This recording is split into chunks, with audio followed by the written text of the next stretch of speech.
Poupée molle, poupée folle.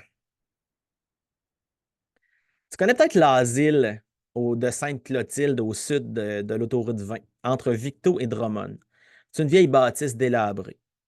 Quand cet endroit-là était encore en activité, on y soignait des malades qui souffraient de déficience intellectuelle, de handicap ou de troubles mentaux. Ça, c'est la version officielle, bien sûr. Dans les faits, comme dans plusieurs autres institutions de ce genre-là, on y développait des traitements expérimentaux, sans être inquiétés des normes ou du respect des patients. Les gens hurlaient de toute façon à toute heure du jour ou de la nuit. Quelques cris supplémentaires de malades, endurant des tortures inhumaines, passaient inaperçus. Le traitement le plus prometteur développé là-bas impliquait une poupée de chiffon. Son regard était formé de deux yeux en bouton et ses cheveux étaient en laine jaune, longs d'une dizaine de centimètres. Sa blouse rouge et sa salopette en jeans, cousue de retailles de tissu, semblaient déjà usées par le temps. Son étrange demi-sourire était fait d'un fil noir suturé maladroitement. On racontait qu'elle avait été confectionnée par la première responsable des patients à l'époque de l'ouverture de l'asile, quand des frères s'occupaient des lieux. Cette poupée servait à soigner les malades souffrant des pires troubles mentaux, ceux qui voyaient des choses qui n'existaient pas, ceux qui parlaient à des interlocuteurs invisibles, ceux qui croyaient être habités par plus qu'un esprit. Certains auraient dit que c'était des fous. C'est comme ça que la poupée est devenue spéciale. C'était à l'époque où on électrisait les patients pour les soigner. On croyait que les maladies mentales, c'était une mauvaise circulation électrique dans le cerveau. Les supposés docteurs faisaient passer un courant dans le cerveau des malades en espérant rétablir les connexions. On branchait des électrodes sur le crâne des patients. On en apposait d'autres sur la tête de la poupée. Puis on disait aux malades que leur folie allait se transférer dans la poupée. Puis là, on envoyait du courant.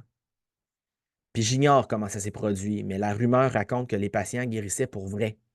Schizophrénie, hallucinations, troubles de personnalité, tout ça disparaissait. À peu près au même moment, une rumeur a commencé à circuler dans le village.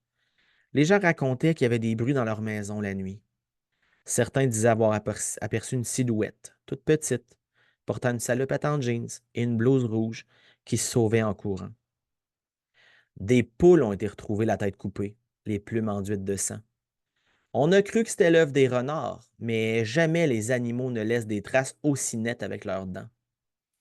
Des chats ont été retrouvés, éviscérés, leurs entrailles sanguignolantes répandues sur plusieurs mètres. On a cru que c'était l'œuvre des rats musqués, répandus dans la région, mais jamais leurs griffes n'auraient pu faire des coupures aussi claires. Des chiens ont été retrouvés, écorchés vifs, leurs muscles nus frémissant dans le soleil levant.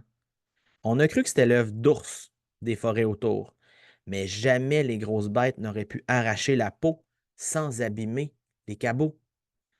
Les coupures étaient droites, presque chirurgicales, à croire qu'elles avaient été faites par quelqu'un ayant une formation médicale ou quelqu'un ayant observé à répétition des médecins fendre la chair des patients avec des lames acérées.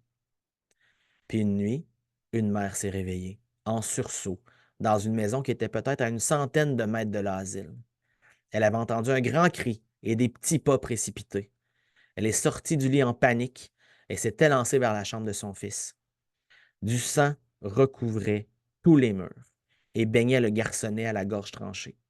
En se retournant, la femme a vu une minuscule silhouette, armée d'un bistouri, qui fuyait dans le couloir. Le temps de la rattraper, la femme craignait le pire. La poupée folle courait vers la chambre de la grand-mère.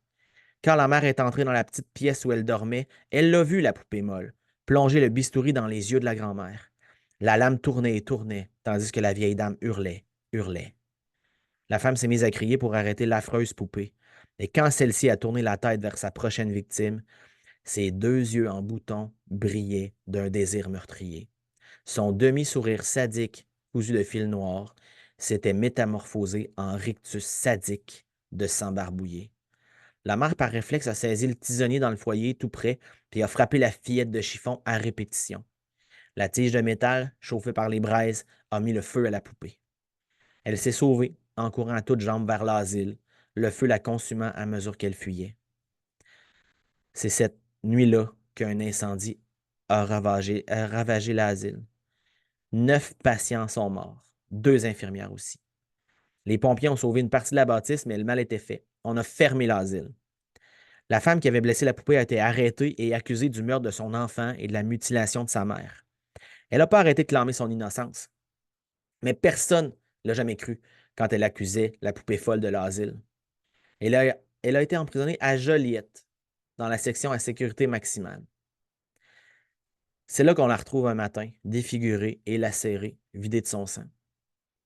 Dans les images de la caméra de surveillance, on voit bien que c'est l'œuvre d'une poupée de chiffon au visage brûlé, qui tient dans ses mains une lame de bistouri bien affûtée. Tu te demandes peut-être pourquoi la bâtisse où elle se cache est encore debout. Tout ce que je peux te répondre, c'est qu'à travers les années, plusieurs compagnies ont eu le contrat de démolir l'asile. Mais chaque fois, les premiers hommes sur le chantier ont été retrouvés affreusement mutilés. Chaque fois, les entrepreneurs ont décidé de laisser tomber le projet. Des jeunes téméraires attirés par les légendes sur l'endroit l'ont exploré à la nuit tombée. Plusieurs sont jamais revenus. Les autorités ont décidé de condamner les lieux et de le laisser comme ça, abandonné, en essayant d'en limiter l'accès. Tout ça pour te dire que d'après moi, l'asile de Sainte-Clotilde est là pour longtemps, grâce à la poupée folle qui habite toujours là.